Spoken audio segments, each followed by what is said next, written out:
T-Mobile error code 999, often a server unknown error, try again later message, indicates your device can't connect to T-Mobile servers. This isn't a device fault, but a network connectivity issue. To immediately address it, first restart your device, then toggle airplane mode on and off. Next, try clearing the app cache for the specific app displaying the error, like YouTube or Google Play.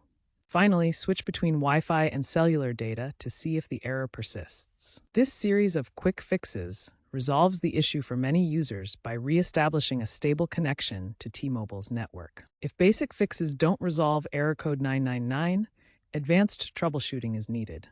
Start by checking for carrier updates in your device settings to ensure compatibility with T-Mobile's network. Next, reset your network settings to default, which clears any configuration issues that might be causing the error. If the error persists, the problem could be with your SIM card. Consider replacing it to rule out hardware faults.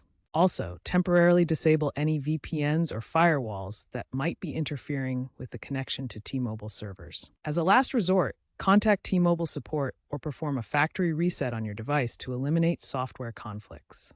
Remember, T-Mobile's AI-driven chatbot can provide automated diagnostics via their support app for efficient troubleshooting.